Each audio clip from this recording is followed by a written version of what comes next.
চাই। আমাদের দাবি রাখতে হবে, হাসপাতালে যেতে গেলে আমাদের রাস্তাটা ভালো থাকার দরকার।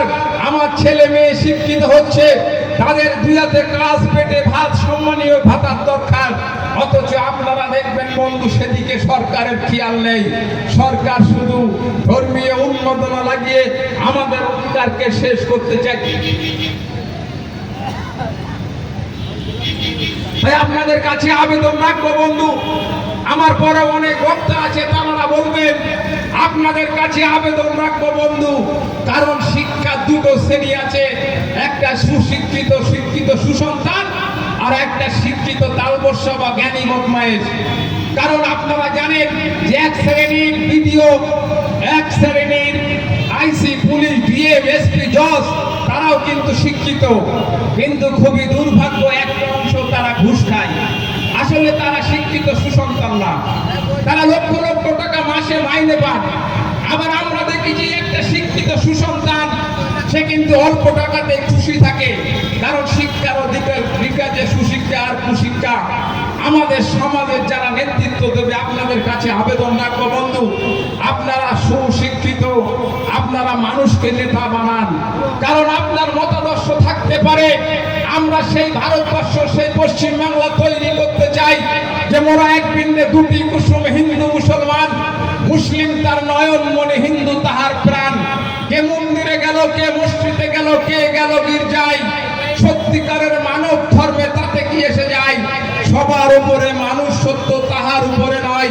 আসুন আমরা মানুষকে সেবা করে যাই। সকলকে অভিনন্দন জানিয়ে আমি আমার সংক্ষিপ্ত বক্তব্য শেষ করলাম। ইনকিলাব জিন্দাবাদ, আইএসএফ জিন্দাবাদ।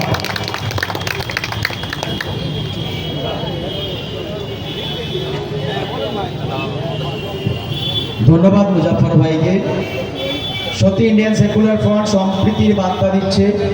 তাই তো রাজ্য কমিটিতে চেয়ারম্যান নওশাদ সিদ্দিকী একদিকে, রাজ্য কমিটির সাধারণ সম্পাদক বিশ্বজিৎ বাইতি, আবার একদিকে লক্ষ্মীকান্ত হাসদা, একদিকে কুতুবুদ্দিন ফাতেহি, আবার একদিকে তাপস ব্যানার্জি। সম্প্রীতির মালা আমাদের রাজ্য কমিটি থেকেই দেখা যাচ্ছে যে আমাদের ইন্ডিয়ান সেকুলার ফ্রন্টের আগামী দিনে যে সম্প্রীতির বার্তা দিচ্ছে। এবার আপনাদের সামনে বক্তব্য রাখবেন রাজ্য কমিটির সদস্য, উত্তর 24 পরগনা জেলার সাধারণ সম্পাদক, বাদুড়িয়া বিধানসভার অবজারভার, লড়াকু সৈনিক, ইন্ডিয়ান সেকুলার ফ্রন্টের হাতিয়ার, মাননীয় কুতুবুদ্দিন ফাতেহি মহাশয়।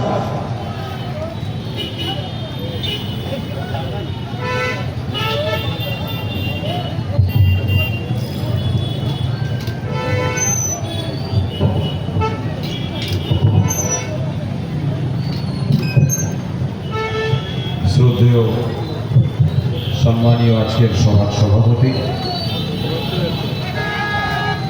মঞ্চে উপবিষ্ট ইন্ডিয়ান সেকুলার ফ্রন্টের জেলা কমিটির সদস্য সহ আমার মুরব্বী ভাই, বাবাজি, আমার সামনে বসে থাকা শুভ বুদ্ধি সম্পন্ন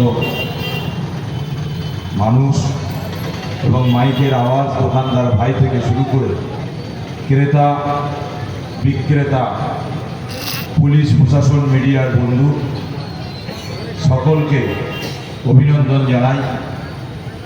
সেই সন্ধ্যার আগে থেকে এতক্ষণ পর্যন্ত আমাদের প্রোগ্রাম, ইন্ডিয়ান সেকুলার ফ্রন্টের প্রোগ্রাম আপনারা সুন্দরভাবে শুনছেন। আজকের দিনে এই অধিকার যাত্রা আমাদের শুরু হয়েছিল গত 9 তারিখ থেকে। 9 তারিখ থেকে এই অধিকার যাত্রা শুরু হয়েছিল, আগামীকাল অর্থাৎ 15 তারিখ পর্যন্ত চলবে। এই অধিকার যাত্রার অংশ হিসাবে আপনাদের এই বাজারে আপনাদের সামনে আমাদের বক্তারা বিভিন্নভাবে বোঝানোর চেষ্টা করেছেন আপনার কি অধিকার আছে, আপনার কি অধিকার নেই। কিন্তু তারপরেও বাংলার বিশেষ করে এই বাদুড়িয়ার এক শ্রেণীর মানুষ, তারা তাদের নিজেদের কি অধিকার সেটা তারা এখনো বুঝতে পারছেন না। আপনারা জানেন ইন্ডিয়ান সেকুলার ফ্রন্ট এই 9 তারিখটা কেন বেছে নিয়েছে?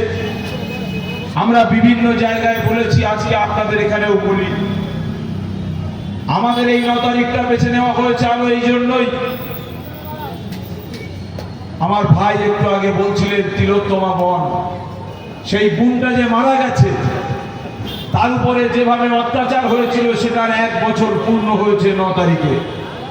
অতএব এই 9 তারিখটাকে আমরা স্মরণীয় করে রাখবো।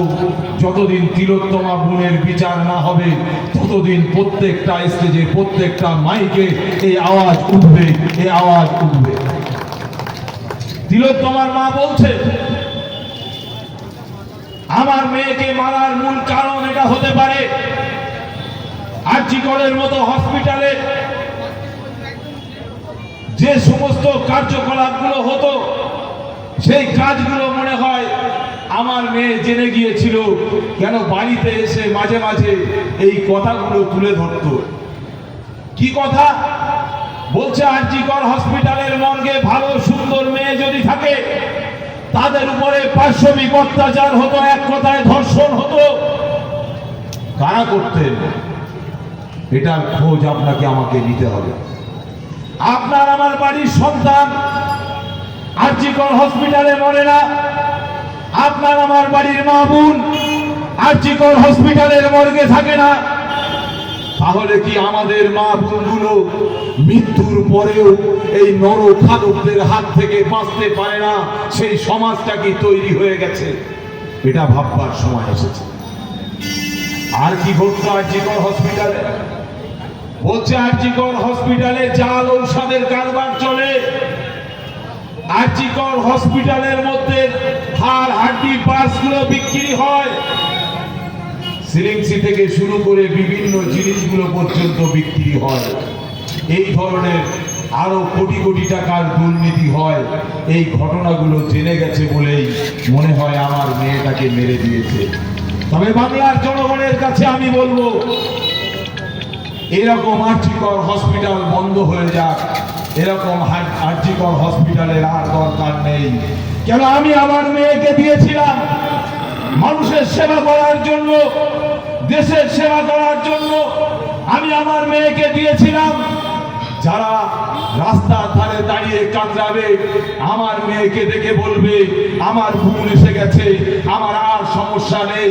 একটা পেশেন্ট, তার পরিবার এবং সেই পেশেন্ট বলবে আমার বোন আরজিকরের ডক্টর, সে এসে গেছে, আমার আর চিন্তা নেই। সেই বোনকে তারা মেরে দিল। তাই বলি বন্ধু, এই দিনটাকে কিন্তু আমরা ভুলব না।